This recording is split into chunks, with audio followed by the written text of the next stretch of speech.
The moment James spoke those 2 words into his radio, everything changed.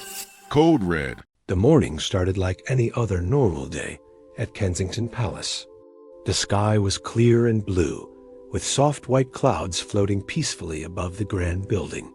Birds sang their sweet songs in the palace gardens, and the air smelled fresh and clean. Inside the palace walls, everything was calm and quiet. Officer James Mitchell stood at his post near the main security gate. He was a royal guard who had worked at the palace for 12 long years. James was a tall man with kind brown eyes and short dark hair. He always wore his uniform with great pride. His job was to protect the royal family and keep them safe from any danger. Every single day, he took his duty very seriously. James loved his work. He felt honored to serve Princess Kate and her family. He had seen the young princes and princess grow up over the years. He watched them play in the gardens, laugh with their mother, and wave to visitors. To him, they were not just royals. They were real people who deserved safety and peace. That Tuesday morning, James arrived at work at 6 o'clock, just like always. He checked his uniform, made sure his radio was working properly, and reviewed the day's schedule. Princess Kate was planning to visit a children's hospital in the afternoon. She wanted to meet sick children and bring them happiness. The palace staff was busy preparing for her trip. At exactly 10:15 in the morning, a white delivery van stopped at the palace gates. The driver was a young man wearing a blue uniform and a baseball cap. He smiled at James and waved his hand in a friendly way.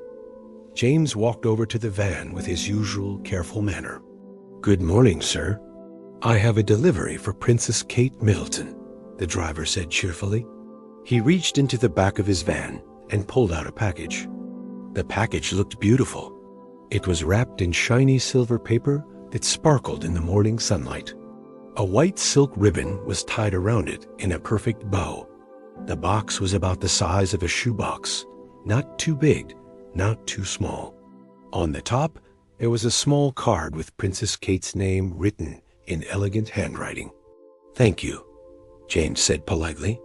He took the package from the driver and signed the delivery form. The driver smiled again, got back into his van, and drove away.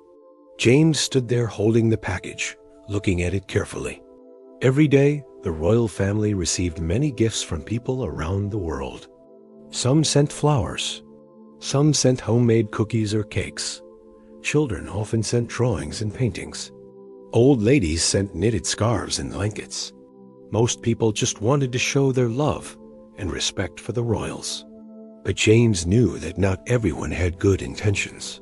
His training taught him to be suspicious of everything. Never trust anything without checking it first. That was the golden rule of palace security. James carried the package inside to the security checkpoint room. This was a special room filled with machines and computers designed to scan and check all incoming items. The security room was quiet and cool. The walls were painted white, and bright lights hung from the ceiling. In the center of the room sat a large X-ray machine, similar to the ones used at airports.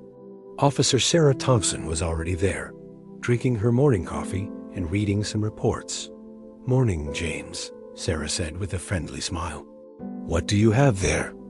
"Another gift for Princess Kate," James replied. He placed the silver package on the metal inspection table. "Looks pretty, but we need to check it first." Sarah nodded and put down her coffee cup. She walked over to the computer screen, connected to the X-ray machine. James carefully picked up the package again and examined it more closely. He looked at the sender's information on the small attached label. Something felt wrong. The return address was incomplete. It only showed a London postcode, no house number, no street name, no sender's name. Most people who sent gifts wrote their full address. They wanted the royal family to know who the gift came from. They hoped for a thank you letter in return. But this package had almost no information at all. "Sarah, look at this," James said, showing her the label. The sender didn't write their name. "Just a postcode. That's odd. isn't it?" Sarah frowned and leaned closer to examine the label. "You're right. That is strange. We should definitely scan this one carefully." James placed the package on the conveyor belt of the X-ray machine. His heart began to beat a little faster. Something in his gut told him to pay extra attention. In his 12 years of service, he had learned to trust his instincts. His instincts had saved lives before. The machine hummed softly as it started working. The conveyor belt moved slowly, pulling the silver package into the dark opening of the scanner. James and Sarah both stared at the computer screen, waiting for the image to appear. Seconds felt like minutes. The room was completely silent except for the quiet hum of the machine. Then, slowly, an image began to form on the screen. At first, it was blurry and unclear. But as the image became sharper and clearer, both officers froze in shock. Their eyes grew wide. Their mouths opened in disbelief. What they saw on that screen was not a normal gift. It was not flowers or chocolates or a kind letter. Inside that beautiful silver wrapping, inside that innocent-looking box, was something that made James's blood run cold. Wires, batteries, metal pieces, a triggering device. This was not a gift of love. This was something designed to hurt, something meant to harm Princess Kate. James's hand immediately reached for his radio. His voice was calm but urgent as he pressed the button and spoke the words that would change everything. "Code red. We have code red. I repeat, code red." Was the most serious emergency alert at the palace. It meant immediate danger. It meant everyone had to act fast and follow the emergency plan exactly. Within seconds, the quiet palace transformed into a scene of controlled chaos. Security officers rushed through the corridors. Their boots made loud sounds on the marble floors. Radios crackled with urgent messages. Alarm bells rang throughout the building, warning everyone that something serious was happening. Sarah grabbed the phone on the wall and dialed the bomb disposal unit. Her hand shook slightly as she spoke, but her voice remained steady and clear. "We need the bomb squad immediately at Kensington Palace. We have a suspected explosive device in a package addressed to Princess Kate Middleton. I repeat, this is not a drill." James stood perfectly still, staring at the X-ray image on the screen. His heart pounded in his chest like a drum. He could see every detail of the device inside that beautiful silver box. The wires were twisted together in a messy way. The battery pack was small, but clearly visible.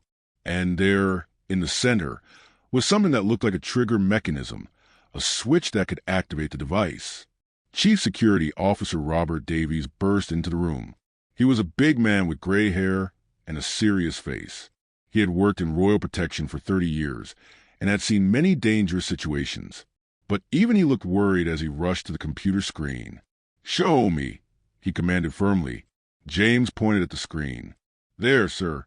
Wires, battery, trigger device. It came in about 10 minutes ago. The sender's information is incomplete. Only a postcode, no name." Robert studied the image carefully for several long seconds. His jaw tightened. His eyes narrowed. Locked down the security room.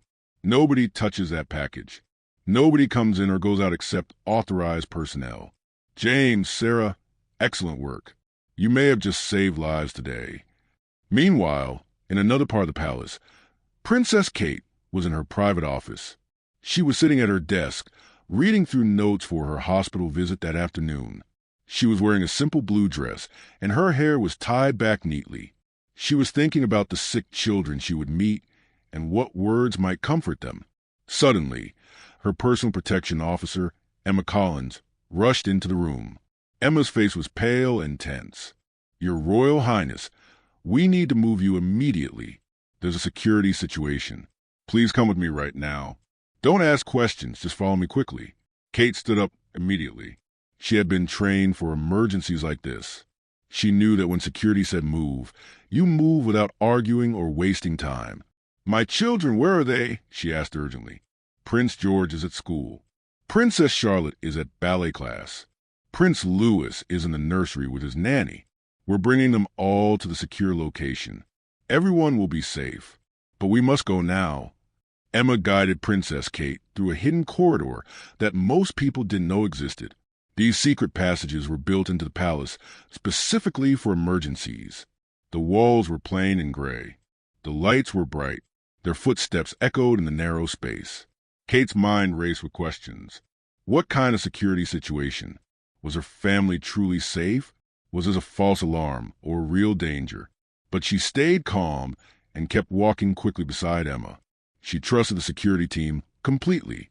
They reached a reinforced safe room deep inside the palace. This room had thick steel doors and walls made of concrete. Inside, there were comfortable chairs, bottles of water, food supplies, and communication equipment. It was designed to keep the royal family safe during any kind of attack or emergency. Back in the security room, more officers had arrived. The atmosphere was tense and serious. Everyone spoke in quick, quiet voices. They moved with purpose and precision. No one panicked, but everyone understood the gravity of the situation. The beautiful silver package now sat alone on a steel table inside a special containment box. This box was made of bulletproof material designed to contain small explosions. It wouldn't stop a large bomb, but it could minimize damage from a smaller device. James watched through the reinforced glass window. He couldn't stop thinking about what might have happened if he had been careless. What if he had simply delivered the package to Princess Kate's office without checking it? What if she had opened it herself? The thought made him feel sick to his stomach. "Don't think about it," Sarah said softly beside him. She could see the worry on his face. "You did your job perfectly. You followed protocol. That's why we're all still safe." Outside the palace, police cars and emergency vehicles began arriving. Their sirens wailed loudly. The palace gates were closed and locked. Guards stopped all traffic and moved people away from the area. Curious tourists wondered what was happening. Some took photos with their phones. News reporters started gathering outside, hoping to learn about the emergency. At exactly 11:30, the bomb disposal team arrived. They came in a special armored truck, painted dark green. 3 experts climbed out wearing heavy protective suits that made them look like astronauts. These suits were designed to protect them from explosions and shrapnel. The team leader was a woman named Captain Helen Foster. She was small but strong, with short blonde hair and sharp blue eyes. She had defused over 100 explosive devices in her career. She walked into the security room with confidence and authority. "Show me what we're dealing with," she said calmly.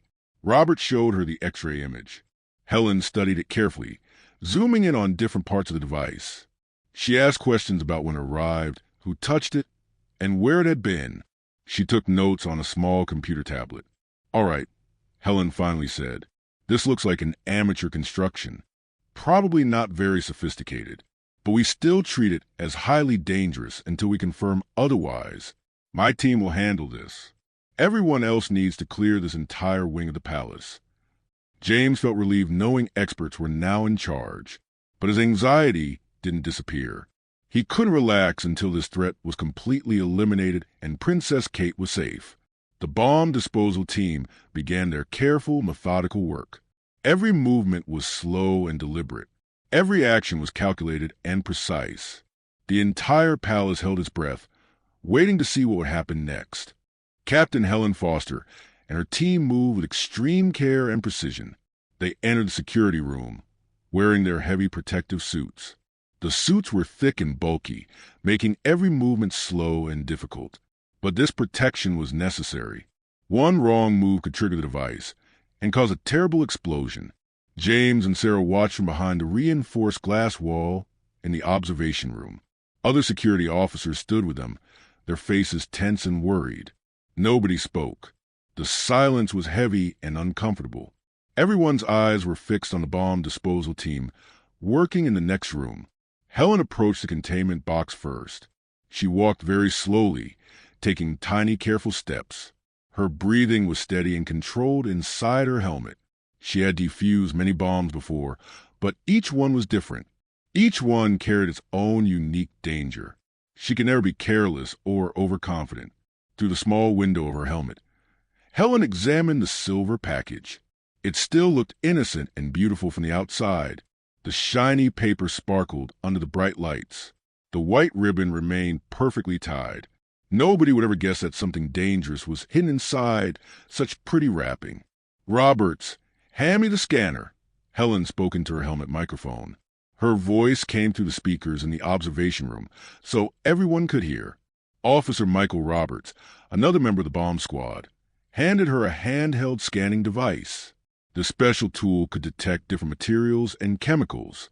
Helen slowly moved the scanner around the package, checking every side and corner. "I'm detecting wiring throughout the package," Helen reported calmly. "There's definitely a battery source. I can see metal components. But I'm not detecting any major explosive materials like C4 or dynamite. This might be less dangerous than we initially thought, but we still proceed with maximum caution." In the secure safe room, Princess Kate sat on a comfortable chair, trying to stay calm. Emma sat beside her, providing updates through her radio. Little Prince Louis had been brought to her, and he now played quietly with his toy cars on the floor. He was too young to understand the danger. To him, this was just an unexpected adventure. "Mummy, why are we in this room?" Louis asked innocently, looking up with his big, curious eyes. Kate smiled gently and stroked his soft hair. "We're just being extra safe today, my darling. Sometimes the security team needs to check things very carefully. We'll go back to our normal rooms soon." Louis nodded and returned to his toys. Kate watched him play and felt her heart ache with worry. What kind of person would send something dangerous to hurt her or her family? She had always tried to be kind to everyone. She worked hard for charity. She tried to help people who were suffering. Why would anyone want to harm her? Back in the security room, Helen was ready to begin opening the package. This was the most dangerous moment. If the device had a trigger connected to the wrapping, opening it could cause activation, but they needed to see what was really inside. "I'm going to cut the ribbon first," Helen announced. "Everyone stay clear of the room. Roberts, monitor the electrical readings. Tell me immediately if you see any changes in power or current." Helen picked up a special tool with a long handle and a small blade at the end. This allowed her to cut from a safer distance. She positioned the blade carefully against the white silk ribbon. Her hand was perfectly steady. She had done this hundreds of times before, but her heart still beat faster every single time. The blade touched the ribbon. Helen applied gentle pressure. The silk began to separate slowly. Everyone watching held their breath. James felt his fingernails digging into his palms. Sarah closed her eyes for a moment, then forced them open again. The ribbon fell away. Nothing happened. No explosion. No smoke. No sound. "Ribbon removed successfully," Helen said. No reaction detected. Proceeding to the wrapping paper. She carefully peeled back the silver paper, inch by inch. The glue made soft tearing sounds as the paper came away from the box underneath. More seconds passed. More tension built. Still nothing happened. Finally, the box was exposed. It was a plain brown cardboard box, the kind you could buy at any store. Helen used a different tool to carefully cut through the tape, holding the box closed. She lifted the lid very slowly. Inside the box, wrapped in bubble wrap and tissue paper, was a device. Helen could now see it clearly with her own eyes, not just through an X-ray machine. She studied it carefully for several long minutes. "This is definitely a homemade device," Helen reported. "But I have good news. This was constructed by someone with very little knowledge of explosives. The wiring is incorrect. The battery placement is wrong. The trigger mechanism wouldn't actually work even if someone tried to activate it.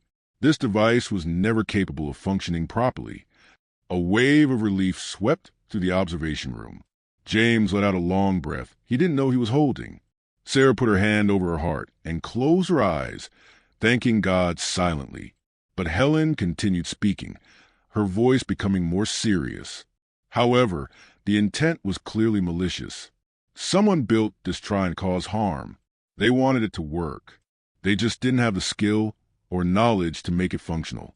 This is still a very serious crime. Helen carefully dismantled the device piece by piece. She photographed everything. She collected each component and placed them in separate evidence bags.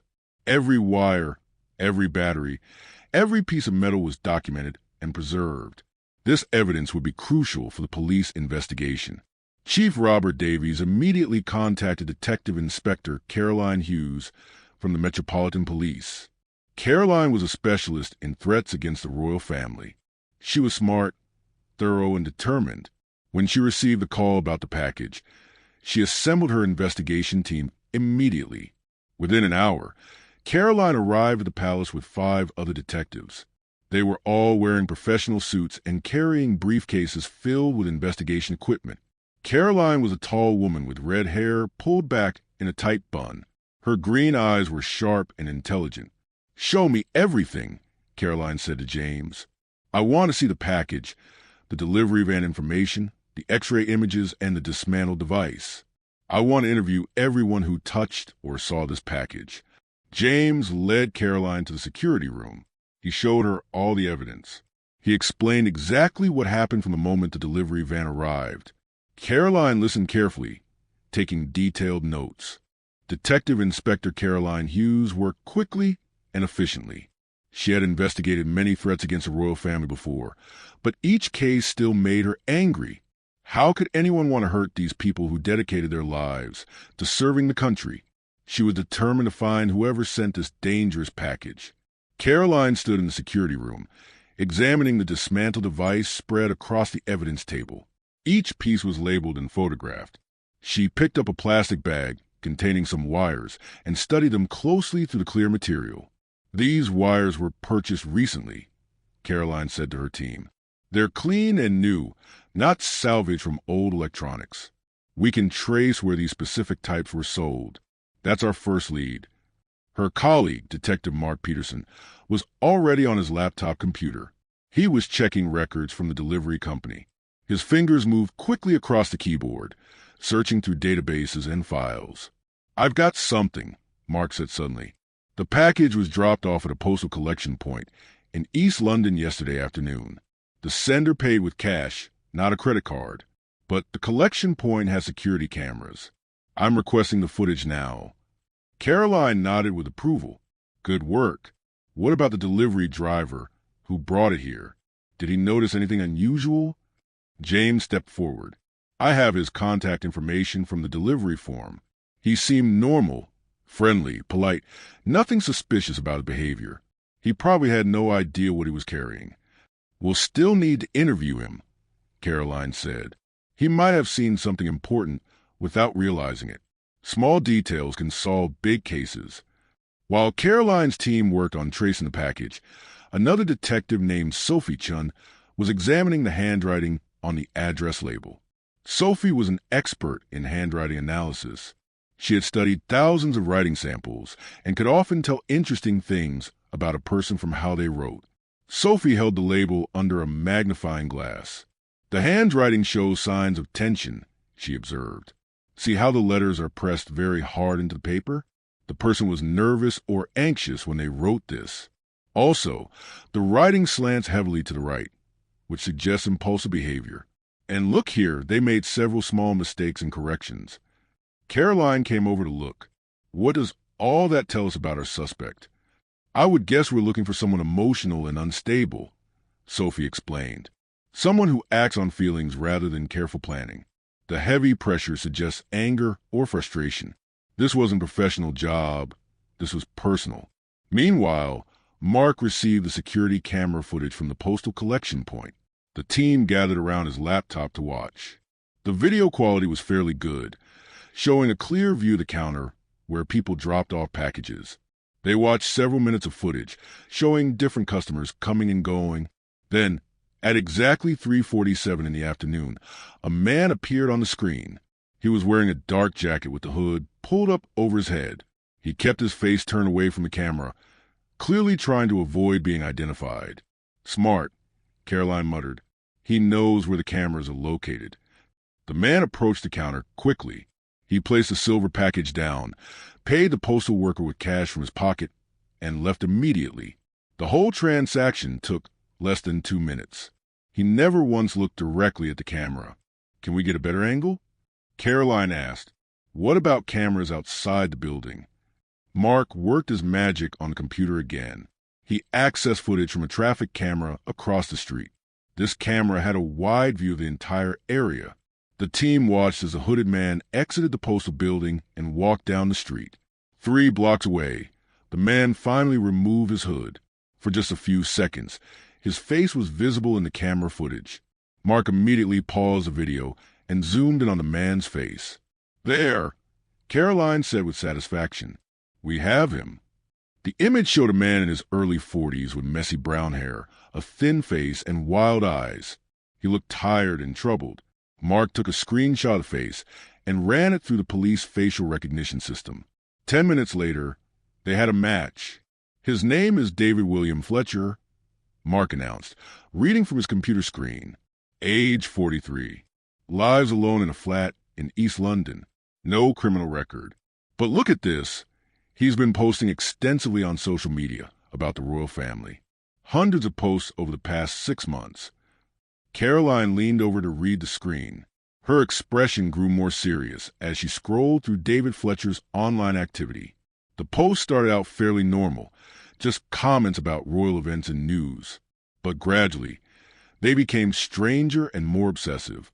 David had written long paragraphs about Princess Kate. He claimed he understood her better than anyone else. He said they had a special connection. He wrote that she was sending him secret messages through her public appearances. His post became increasingly delusional and concerning. "This is a classic case of erotomania," Sophie said quietly. "He's convinced himself that Princess Kate has feelings for him. In his mind, they have a relationship. When reality doesn't match his fantasy, some people like this become angry and dangerous." Caroline immediately contacted her supervisor. "We need to move now. I want a team ready to arrest David Fletcher within the hour. Get officers to his address. I want surveillance on his building in case he tries to run." The police moved swiftly. 6 officers were dispatched to David Fletcher's apartment building in East London. They surrounded the building quietly, making sure all exits were covered.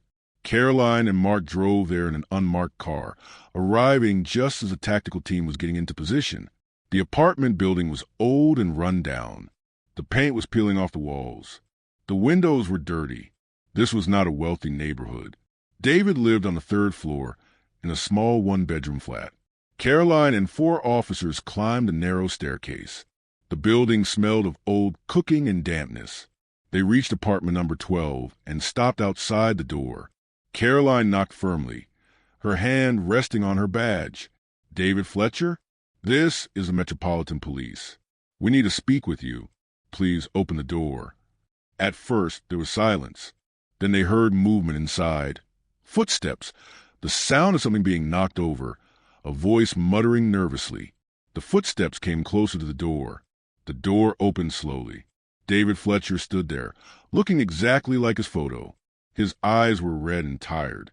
His hand shook slightly. He looked at the police officers with an expression that was part fear, part confusion. "David Fletcher," Caroline said in her official voice, "you are under arrest on suspicion of sending a threatening device to Princess Kate Middleton. You do not have to say anything, but it may harm your defense if you do not mention, when questioned, something which you later rely on in court." David's face went completely white. His mouth opened, but no words came out. His legs seemed to go weak, and he grabbed the doorframe to steady himself. David Fletcher said nothing as the police officers placed handcuffs on his wrists. His whole body was shaking. Tears started rolling down his cheeks. He looked like a man whose entire world had just collapsed around him. "Can we search your apartment?" Caroline asked, though she already had a legal warrant that gave her permission. David nodded slowly. He seemed defeated and broken. The officers led him outside and placed him in the police car, while Caroline and her team entered his flat to investigate. What they found inside shocked everyone, even the experienced detectives. The small apartment was like a shrine dedicated to Princess Kate. Every single wall was covered with photographs of her. Some were cut from newspapers and magazines. Others were printed from the internet. There were hundreds of them. Kate at charity events, Kate with her children, Kate smiling, Kate waving. On a desk in the corner, there were notebooks filled with handwritten letters. Caroline picked one up and began reading. The letters were addressed to Princess Kate, though they were never sent. David had written page after page expressing his love for her. He described imaginary conversations they had. He wrote about a future they would share together. "This is so sad," Mark said quietly, looking around the room. "This man has completely lost touch with reality." On another table, they found the materials David had used to build the device. There was more wire, batteries, tools, and instruction pages printed from suspicious websites. Caroline photographed everything carefully. This evidence would be crucial in court. But the most disturbing discovery was a diary David kept. In it, he wrote about his growing frustration. He felt that Princess Kate was ignoring him. He believed she was deliberately avoiding his messages, even though he had never actually sent any. His writing became angrier with each entry. The final entry, written just 2 days ago, said, "If she won't acknowledge our connection, I must make her pay attention. I must do something she cannot ignore. Tomorrow I will send her a special gift that will force her to notice me." Caroline closed the diary and sighed deeply. This was a deeply troubled man who needed serious mental health help, not just punishment. But he had also committed a very serious crime that could have resulted in tragedy. At the police station, David sat in the interrogation room. His lawyer, a young woman named Amanda Price, sat beside him. Caroline sat across the table with Mark. A recording device was turned on to document everything. "David," Caroline began gently, "we found everything in your apartment. We know you sent the package to Princess Kate. We need you to tell us why. Help us understand what you were thinking." David stared at the table for a long time. Finally, he began to speak in a quiet, broken voice. "I love her," he whispered. "I've loved her for years. I watch all her videos. I read every article about her. She's so kind, so beautiful, so perfect. I just wanted her to know I exist. I wanted her to see me." "But David," Caroline said carefully, "Princess Kate doesn't know you. You understand that, don't you? The connection you feel, it only exists in your mind." David's eyes filled with fresh tears. "I know that now. I know I was wrong. I wasn't thinking clearly. I've been so lonely, so lost. I lost my job last year. My family doesn't talk to me anymore. I have nothing. Thinking about her was the only thing that made me happy." "The device you sent could have hurt people," Mark added firmly. "Do you understand how serious this is?" "I never wanted to hurt her," David cried. "I swear I didn't. I just wanted to scare her a little. I wanted her to need protection. So maybe I could be the one to protect her. I know it sounds crazy now. I know I was wrong. I'm so sorry. I'm so sorry." His lawyer spoke up. "My client clearly needs psychiatric evaluation. He's suffering from severe mental health issues. He needs treatment, not just incarceration." Caroline nodded. "That will be up to the court to decide. But make no mistake, this is a very serious crime with serious consequences." David was formally charged with multiple offenses, including sending a threatening device, attempting to cause harm to a member of the royal family, and several other related crimes. He was held in custody awaiting trial. 2 days later, Princess Kate was finally told that the threat had been completely eliminated and the person responsible was in police custody. She felt relieved but also deeply sad. The idea that someone could hate her enough to want to hurt her was difficult to accept. "May I meet Officer Mitchell?" Kate asked Emma. "I want to thank him personally for what he did." The next morning, James was called to a private meeting room in the palace. He was nervous and unsure why he had been summoned. When he entered, he was shocked to see Princess Kate standing there with a warm smile on her face. "Officer Mitchell," she said kindly, extending her hand to shake his. "Thank you for saving my life and protecting my family." James felt tears in his eyes. "Your Royal Highness, I was just doing my job. Any of us would have done the same thing." "Perhaps," Kate replied, "but it was you who was there at that exact moment. It was your training, your attention to detail, and your dedication that made all the difference. My children still have their mother. Because of you, I will never forget that." She presented him with a special commendation medal for exceptional service. James accepted it with trembling hands, feeling overwhelmed with emotion and pride. That evening, James returned home to his own family. His wife hugged him tightly. His two young daughters ran to him with joy. He held them all close, grateful for every moment. He thought about David Fletcher, alone in a prison cell, who had let his loneliness and mental illness destroy his life. He thought about Princess Kate, who, despite being surrounded by luxury and fame, still faced real dangers simply because of who she was. Most of all, James understood something important. His job wasn't just about following rules or checking packages. It was about protecting human lives. It was about standing between good people and those who wished them harm. It was about being vigilant even when everything seemed peaceful and normal. The silver package would always remind him that evil often comes wrapped in beautiful paper. But goodness, dedication, and careful attention to duty could prevent darkness from winning. And that night, James Mitchell slept peacefully, knowing he made a real difference in the world.